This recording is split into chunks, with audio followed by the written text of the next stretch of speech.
Ragadirogan satatana shaktana sheshakaya prasrutana sheshan Autsukyamoharatidan jaghana Yopurva Vaidyaya Namostu Tasmai.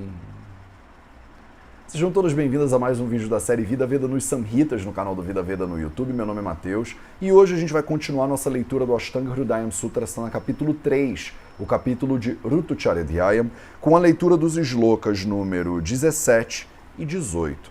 Na semana passada a gente fechou a base, do Rutucharya do Hemanta, do primeiro inverno. E hoje a gente vai entrar no Rutucharya do Shishira, do segundo inverno, do inverno mais extremo, e começar o Rutucharya do Vasanta, da primavera. Então os shlokas número 17 e shloka número 18, eles dizem o seguinte: Ayameva vidihkarya shishirepi visheshataha tadahi shitamadhikam rauksham chadana kalajam kapaschito hi shishire vasanterkam shutapitaha hatwagnim kurute roganatastvam tvarayajayet. Então, o shloka número 17, ele é um shloquinho só para o Shishira Rutu inteiro, pro inverno extremo, digamos assim, inteiro. Então ele fala simplesmente Ayameva vidihkarya shishirepi visheshataha. Então, tudo que eu falei para você antes, você vai aplicar agora também. Então, ayam, eva, então também, você também vai ter que fazer vidhi, a conduta, karyaha, essas atividades, que a gente acabou de explicar, diga-se de passagem, shishiraha api visheshataha, especialmente na estação de Shishira. Então, basicamente, o Shishira Rutucharya, ele é igual ao Hemanta Rutucharya, só que ele é mais intenso, porque você precisa prestar mais atenção, porque no Shishira o inverno está mais forte ainda. Então as mesmas coisas que a gente acabou de falar para manter você quente durante o Hemanta, você tem que fazer elas com mais cuidado ainda para ficar quente durante o Shishira. Visheshataha significa especialmente, então ele está enfatizando bastante Eva Visheshataha para dizer que você tem que fazer essas coisas com mais cuidado ainda agora no Shishira, porque está mais frio ainda. E aí ele continua: Tada hi shitamadhikam rauksham chadana kalajam. Então, especialmente agora, hita da shitam, adhikam. Então, adhikam significa agora está muito, muito mais frio, Então, porque adhikam significa o excesso, tá demais, Como o frio, shitam, é adhikam, ele é demais da conta, e também porque, também porque Adana Kala Jam, durante o Adana Kala, que é o período que começa nessa estação, Rauksham é seco. Você vai ter o início de um processo de secura no corpo.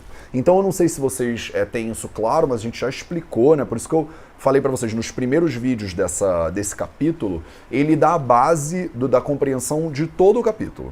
Então se vocês não têm claro o que é Adana Kala e Visarga Kala, vocês têm que voltar lá e revisar esse troço. Porque eu não tenho como, todo vídeo a gente voltar e rever os shlokas, Senão a gente não anda. Mas o Adana Kala, ele é a estação que começa no Shishira e vai acabar lá no verão.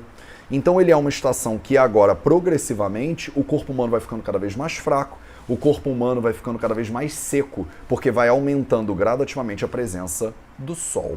Então, lembrem disso, e aí ele faz esse comentário aqui. Então, no Shishira Rutu, nesse segundo inverno, é mais importante ainda você fazer essas coisas todas que a gente comentou, porque agora o corpo vai começar a ressecar, e agora o corpo vai começar a ficar cada vez mais fraco. Então, o frio está muito intenso, o corpo começa a enfraquecer, então você tem que tomar o cuidado triplicado. E aí ele continua.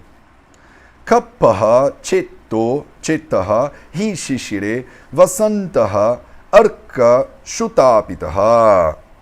Então, Kappaha Chitaha, então o Kapha Dosha, ele fica acumulado, ele é acumulado Hishishire, no Shishira, nessa estação que a gente acabou de falar. Então, na estação de inverno muito forte, o Kapha Dosha, ele foi acumulado dentro do corpo. Percebe que agora que vocês sabem sânscrito, o alfabeto, como o nome do Dosha é Kapha, não é Kapha, A gente não tem em sânscrito a consoante Fá.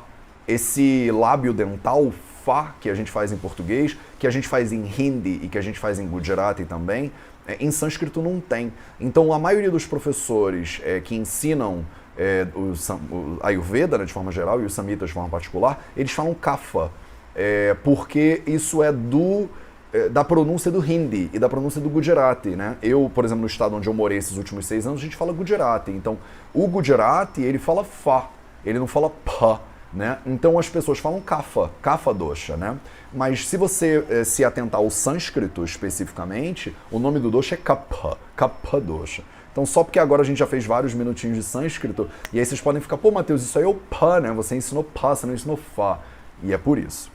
Fiz aqui um minutinho de sânscrito no meio, né, da leitura do Samhita. Então, como o Kapha ele é acumulado no Shishira por causa do frio, né?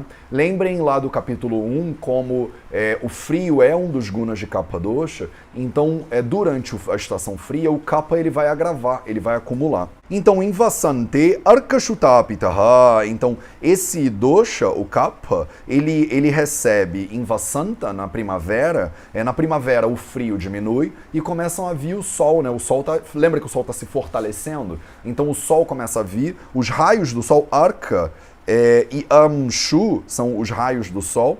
Tapitaha, eles geram calor, eles vão aquecendo o Kapha dosha. E isso faz Hatwagnim. Então, Hatwagnim significa que o Agni, o seu potencial de metabolismo, o seu potencial digestivo, ele é assassinado pelo Kapha dosha. Kurute Rogan, então isso gera uma série de possíveis doenças. Attahatam Twaraya Jayet, então você deveria, em relação a esse Kapha dosha, Twaraya rapidamente, Jayet é conquistar ele, dominar ele, assumir controle sobre ele. Então, ele fez um shlokinho aqui que é fenomenal. Esse shloka inclui tanto conhecimento de fisiologia, de anatomia, de ecossistema, de Rutucharya, de Dinacharya. Se você não está acompanhando a série e realmente revisando e estudando, só esse jogo que você vai se perder, porque ele te exige conhecimentos do capítulo 1 e do capítulo 2 e do que a gente viu até agora do capítulo 3. E assim, numa frase, ele te bota um nível de complexidade que é muito fácil de você se perder. O que ele está querendo dizer é o seguinte: na transição do inverno muito brabo para a primavera, você tem um aquecimento. Durante o inverno, o Kapha dosha ele acumulou no corpo por causa do frio, né, da estação. Quando começa a esquentar, os raios do sol e o calor, eles liquefazem o Kapha dosha. É assim que a gente explica, né, de repente, em português. Então, o Kapha dosha, ele fica líquido, né? E aí ele se espalha pelo corpo e, principalmente, ele mata a tua capacidade digestiva, o Agni. Então, é muito interessante porque no Shishira e no Hemanta são estações frias que o Agni está muito forte, lembra? Só que quando você entra no Vasanta na primavera, o calor ele liquefaz o Kapha e ferra e acaba com o seu Agni. Então você está vindo de estações nas quais você está comendo muito e você acha que você está com uma capacidade digestiva maravilhosa, e quando chega a primavera, se você não conseguir se adaptar a essa nova realidade, se você continuar comendo como você comia no inverno, você vai ficar doente. Porque você não tem Agni suficiente para digerir, a comida mal digerida gera Ama, e Ama gera a maioria das doenças que existem. Então, ele fez um shlokinho aqui te avisando, olha, quando começa a primavera, você tem que ficar ligada. Porque quando começa a primavera, o teu Agni vai ficar mais fraco, porque o Kapha ele vai ser liquefeito, né, pelo sol, pelos raios do sol, pelo calor do sol.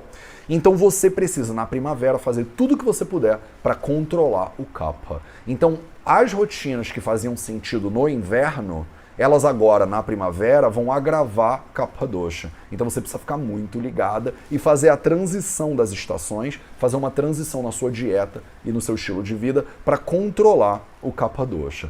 Na nossa próxima quarta-feira, no nosso próximo encontro, a gente vai ver como fazer isso. A gente vai continuar o Vasanta Rutucharya falando sobre que medidas que você pode adotar, o que você precisa fazer para controlar o Kapha, para segurar o Agni e para não ficar doente durante a primavera. Então vamos agora para o nosso minutinho de sânscrito. No minutinho de sânscrito de hoje, eu quero ver a palavra justamente aqui, esse samastapada, esse sandhi, que é kapashchito. Então aí está escrito capacito. Tem dois elementos gramaticais fenomenais aí que eu não posso parar para explicar agora para vocês, porque é meio avançadinho, que a gente chama de sandhi. Então, o que eu preciso que vocês percebam só agora nesse momento é que capacito, na verdade são duas palavras, é kapaha, chitaha. Então o chito, esse o, na verdade, ele é um sinal de visarga.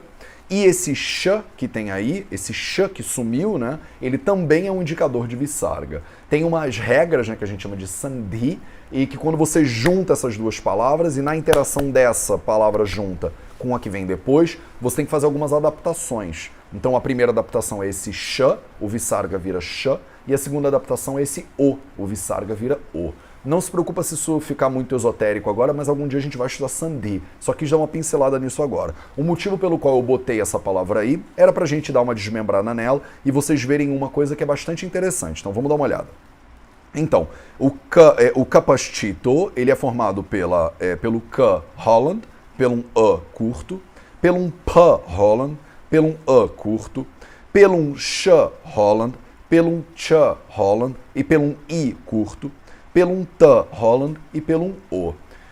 O que é interessante disso aí é que a gente já viu na quarta-feira passada como é que o sh se junta com outras consoantes. Então aqui você tem um sti, né? É um sh misturado com um ch misturado com um i. O que eu queria mostrar para vocês é como o i ele se comporta com duas consoantes misturadas. Então você poderia pensar, o i ele tem que ficar antes da consoante, não é? Então, por exemplo, se você botar o i antes do ch para fazer um ti, ele fica com um tracinho à esquerda do ti e esse guarda-chuvinha em cima. Só que se você juntar alguma coisa com essa consoante que tem o i, a consoante que você juntou, ela entra entre o tracinho do i e a consoante. E é isso que eu queria mostrar para vocês aqui. Esse comportamento específico da vogal I curta, né? E que poderia confundir vocês aí na hora da leitura. Então, esse é o samasu sandhi capacito. Eu espero que tenha ficado claro para vocês todas as consoantes e as vogais envolvidas. Eu achei interessante porque tinha um I, tem um A curto, tem um O aí, né? Eu podia falar um pouquinho para vocês dessa questão do sandhi, do visarga, que vira outras vogais e consoantes. Então achei que já era uma pincelada interessante no que está esperando, aguardando vocês mais para frente em termos de gramática de sânscrito, né? Esse era o shloka que eu queria ver com vocês hoje. Esse era o nosso minutinho de sânscrito. Eu aguardo vocês na próxima quarta-feira. Muito obrigado pela sua presença e até o próximo vídeo.